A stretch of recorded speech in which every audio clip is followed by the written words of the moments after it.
नमस्कार और आप सभी का स्वागत है फिर एक बार मेरे इस चैनल कोर्से में। और जैसे कि ये सिलसिला है एमसीओसी से जुड़े हुए लैंडमार्क जजमेंट के बारे में थोड़ी सी बातें करना या उस जजमेंट के बारे में कुछ समझना। तो आज का एक इम्पॉर्टेंट जजमेंट है state of Maharashtra versus Bharat Shah. ये जस्टिस मुकुंदम शर्मा, जस्टिस रविंद्रन और केजी बालाकृष्णन की बेंच का जजमेंट है सुप्रीम कोर्ट का। और ये जजमेंट जो है वो पारित हुआ, जिसमें अहम मुद्दा जो था constitutional validity of the act. तो ऐसा है कि हमारे हिंदुस्तान में, या मैं कहूँ कि दुनिया भर में, जब भी पार्लियामेंट यानी जो लेजिस्लेचर विंग है, जिसका ये दायित्व है या उनको ये पावर्स है कि वो कानून पारित करते हैं। कानून पारित होना लेजिस्लेटिव डोमेन का हिस्सा है। पार्लियामेंट में चर्चा होती है और कई सारे चीज़ों पे बहस होती है, प्रोविजंस पे बहस होती है, और डिटेल में चर्चा के बाद में दोनों हाउस, जहाँ तक हिंदुस्तान की बात कर रहा हूँ कि डुअल पार्लियामेंट्री सिस्टम होने के लिए दोनों हाउस से पारित होने के बाद में प्रेसिडेंट से उसे अप्रूवल मिलता है और फिर वो कानून का शक्ल पहनता है, कानून का जो है रूप उसे मिल जाता है। तो ऐसे किसी भी कानून से जिन्हें उस कानून से कोई प्रेजुडिस होता है या एलिजेड प्रेजुडिस या उनके नज़रिए से उन्हें प्रेजुडिस होता है, तो वो क्या करते हैं, उस कानून की वैधता को ही चैलेंज करते हैं। और ये अनेकों बार हुआ है और आगे भी होता रहेगा। तो वैसे ही जब स्टेट ऑफ महाराष्ट्र ने एमसीओसी यानी कि Maharashtra control of organise crime act 1999, short में एमसीओसी एक्ट, ये जब पारित हुआ तो उसके लेजिस्लेटिव कॉम्पिटेंस को, यानी कि इस कानून की वैधता को, कई सारे बंच ऑफ पिटिशंस है, खास करके बॉम्बे हाई कोर्ट में फाइल किए गए, जिसमें mainly section 3, section 4, section 13 to 16 and section 21 subsection 5 एमसीओसी की इन धाराओं का कानूनी रूप से ये एनालिसिस करने के लिए कहा गया कि क्या ये कॉन्स्टिट्यूशनली वैलिड है। ये मूलभूत जिम्मा था। अब होता यह है कि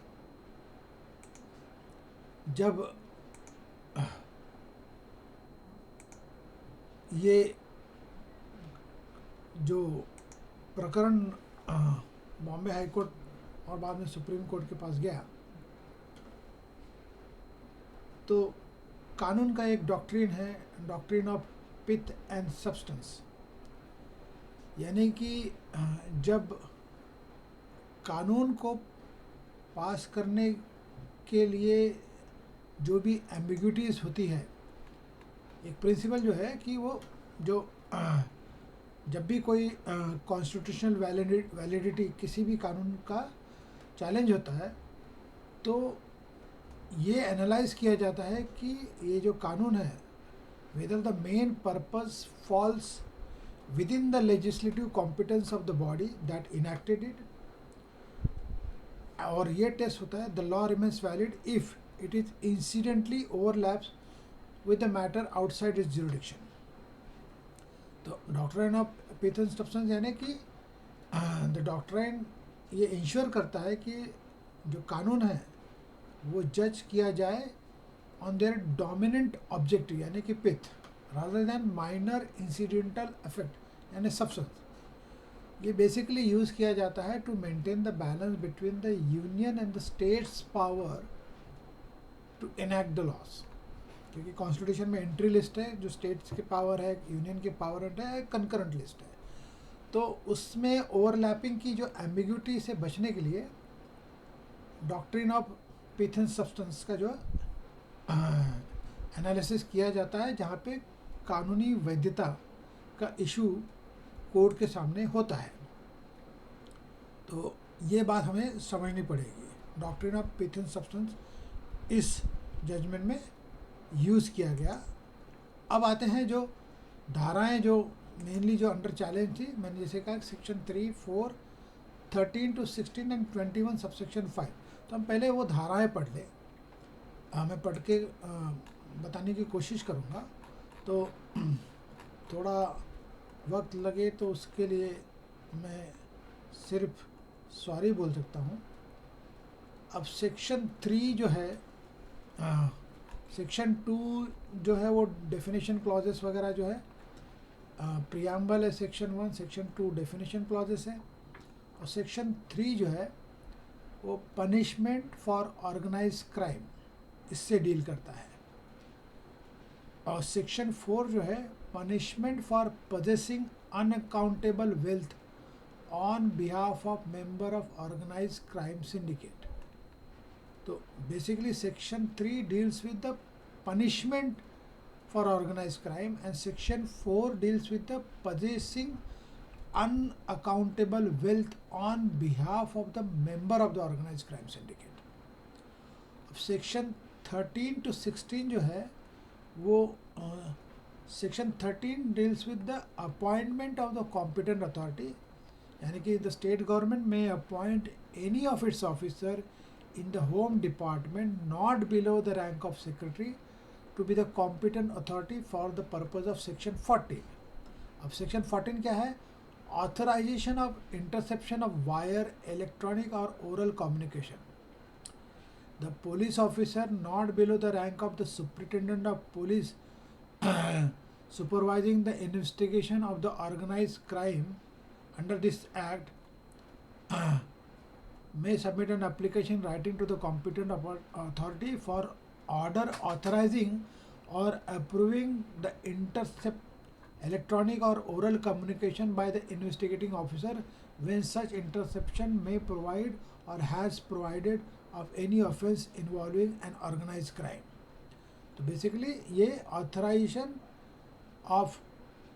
interception of the wire, electronic और ओरल कम्युनिकेशन। अब सेक्शन 15 क्या कहता है? Section 15 deals with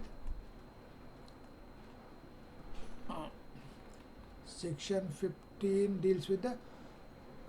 constitution of review committee for review of the authorization order, यानी कि जो इंटरसेप्शन के लिए जो ऑथराइजेशन होता है कॉम्पिटेंट अथॉरिटी को, उसके रिव्यू के लिए सेक्शन है सेक्शन 15। सेक्शन 16 क्या है? Interception and disclosure of wire, interception and disclosure of wire, electronic or oral communication prohibited, यानी कि जो सेक्शन 14 के अंदर जो पावर्स है कॉम्पिटेंट अथॉरिटी के टू इंटरसेप्ट वायर, इलेक्ट्रॉनिक और ओरल कम्युनिकेशन, उस लिहाज से कौन से ऐसे इंटरसेप्शन वायर और इलेक्ट्रॉनिक कम्युनिकेशन या ओरल कम्युनिकेशन है जो प्रोहिबिटेड है। तो ये उस लिहाज से सेक्शन 16 है। अब सेक्शन 21 सबसेक्शन 5 की अगर हम बात करें तो सेक्शन 21 सबसेक्शन 5 जो है वो section 21 deals with the modified application of certain provisions of this act. अब उसमें सबसेक्शन 5 जो है वो notwithstanding anything contain in this act, in this code, the accuse shall not be granted bail if it is notice by the court that he was on the bail in an offence under this act or under any other act on the date of the offence in question। तो ये जो धाराएं थी section 3, 4, 13 to 16 and section 21, ये धाराएं जो है under challenge थी, saying that the same was violative of the provision of Article 14 of the Constitution of India. अब होता यह है कि जो बॉम्बे हाई कोर्ट है, यहाँ पे ये सारी याचिकाएं जो है फाइल होती है, बहुत सारी याचिकाएं होती है, यहाँ पे फाइल होती है, और फिर Bombay high court held that parliament alone has the power to make law in that regard as provided under entry 31 of the list 1 of the 7th schedule to the constitution, and that already Indian Telegraph Act 1885, a central act, was holding the field. The High Court also struck down subsection 5 of section 21 of the MCOC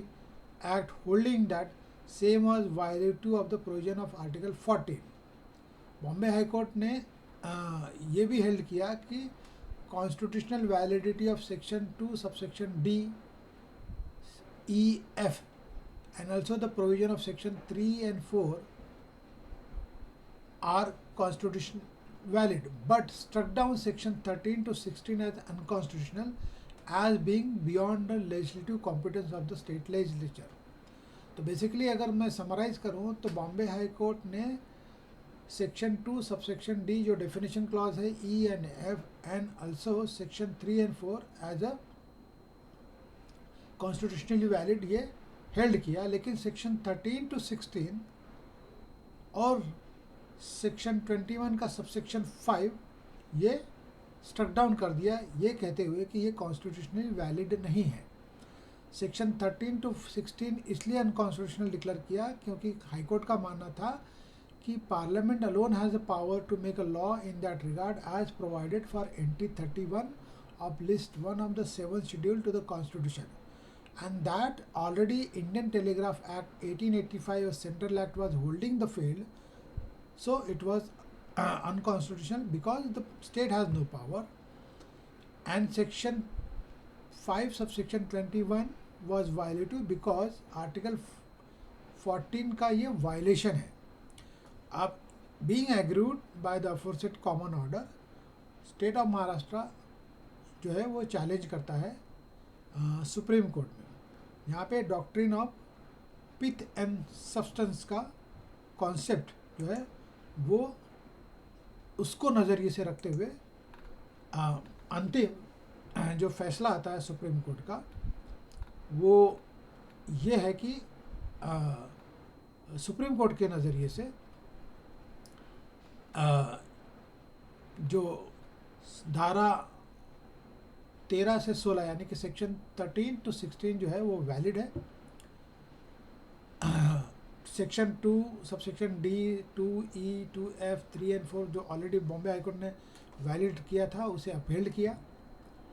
section 13 to 16 जो MCOC act का जो provision है जिसे Bombay high court ने unconstitutional declare किया था उसे constitutionally valid declare किया, और सेक्शन 21 सबसेक्शन 5 में जो है उसमें एक फ्रेज यूज़ किया है और अंडर एनी अदर एक्ट, उसे स्ट्रक डाउन कर दिया और स्टेट ऑफ महाराष्ट्र की जो अपील है वो अलाउ की। तो बेसिकली जो सुप्रीम कोर्ट का फैसला आया उसके लिहाज से MCOC की वो सारी धाराएं जो बॉम्बे हाई कोर्ट ने अनकॉन्स्टिट्यूशनल डिक्लेयर की थी वो वैलिड है, ये सुप्रीम कोर्ट का मानना था। एक्सेप्शन ये जो है कि section 5 subsection 20 subsection 5 of section 21 में जो एक फ्रेज है उसे जो है वो जो एक्सप्रेशन है अंडर एनी अदर एक्ट वो जो है उसे स्ट्रक डाउन कर दिया। तो क्योंकि वो आर्टिकल 14 के खिलाफ था, यानी it violate the article 14 because it relates to the bail provisions of in view of the supreme court it violated article 14। लेकिन जो लेजिस्लेटिव कॉम्पिटेंस है स्टेट गवर्नमेंट का उसे doctrine of pith and substance के हवाले से उसे वैलिड ठहराया गया, कॉन्स्टिट्यूशनली करेक्ट ठहराया गया, और जो बॉम्बे हाई कोर्ट का जो जजमेंट था उसे ओवरटर्न कर दिया, जहाँ तक कि उन प्रोविज़न का जिसने बॉम्बे हाई कोर्ट ने उसे इनवैलिड या अगेंस्ट कॉन्स्टिट्यूशन डिक्लेयर किया था। अब सेक्शन 13 to 14 बेसिकली जो है होल आर्गूमेंट जो है वो राइट टू प्राइवेसी के इर्द गिर्द था, क्योंकि टेलीग्राफ एक्ट ऑलरेडी है जिसमें प्रोविजंस हैं, और जैसे कैसे इंटरसेप्शन जो टाइम टू टाइम जो है अथॉरिटीज़ जो जो सिक्योरिटी एजेंसीज वगैरह होती है कैसे उनको पावर होता है वो ऑलरेडी है, और वो सेंट्रल एक्ट है। तो राइट टू प्राइवेसी वगैरह पर्सनल लिबर्टी का हवाला देते हुए सेक्शन 13 to 16 में ये आर्गूमेंट करने की कोशिश की गई थी कि it violates this personal liberties and right to privacy, and also the state has no legislative competence to pass that act because of the जो एंट्री लिस्ट में रेस्ट्रिक्शंस हैं। तो लेकिन सुप्रीम कोर्ट ने माना कि these provisions did not violate any right to life or personal liberty, और ये सिक्योरिटी एजेंसीज का दायित्व बनता है during the investigation to intercept the material communication overall wire electronic format, और पिथ एंड सब्सटेंस की डॉक्ट्रिन के हिसाब से जो लेजिस्लेटिव कॉम्पिटेंस है स्टेट गवर्नमेंट का वो परफेक्टली करेक्ट है। तो ये है आज का फैसला जो भरत शाह और भी अन्य जो उस वक्त जो पिटिशनर्स थे जो बॉम्बे हाई कोर्ट में ये कह के गए थे कि ये बेसिकली जो है कॉन्स्टिट्यूशनली वैलिड नहीं है अपने आप में, MCOC एक्ट जिसके अंतर्गत कुछ धाराएं कॉन्स्टिट्यूशनली वैलिड नहीं है। बॉम्बे हाई कोर्ट को फैसले को ओवरटर्न करते हुए सुप्रीम कोर्ट का ये फैसला बहुत ही अहम और बहुत ही इम्पोर्टेंट। तो इसकी जो संस्क्रिप्ट में समरी है वो मैं डिस्क्रिप्शन में दे दूँगा साइटेशन के साथ में।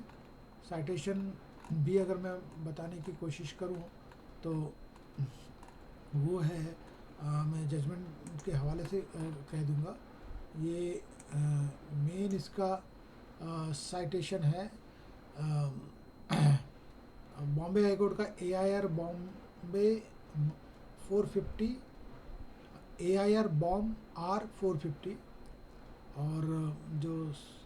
इक्वेलेंट साइटेशन जो है वो 2008 AIR SCW 6431, 2008 ब्रैकेट 13 SCC 5। तो ये इक्विवेलेंट साइटेशंस है। मैं ये जो साइटेशंस है ये भी मैं डिस्क्रिप्शन बॉक्स में प्रोवाइड कर दूंगा ताकि आप लोग को सुविधा हो जो भी पढ़ने वाले हैं। हालांकि जो कॉन्स्टिट्यूशनल एक्सपर्ट्स हैं और क्रिमिनल लॉयर है ट्रायल कोर्ट या हाई कोर्ट या सुप्रीम कोर्ट में प्रैक्टिस करने वाले, अमूमन सभी को इस जजमेंट के बारे में पता है, लेकिन ये उन लोगों के लिए शायद उन सभी के लिए जिन्हें पता भी है और जिन्हें नहीं भी पता, तो एक बार एक रिवीजन पर्सपेक्टिव से इस जजमेंट का मैं जिक्र कर रहा हूँ। तो आज के लिए इतना ही, फिर मिलूँगा अगले ही ऐसे ही इम्पोर्टेंट और लैंडमार्क जजमेंट MCOC एक्ट में, जिसके बारे में मैं डिस्कस करूँगा या यूँ कहूँ कि समझने की कोशिश करूँगा और आपको बताऊँगा कि मैं क्या समझ पाया उस जजमेंट में। तो thank you and have a nice day, see you again, goodbye and good night.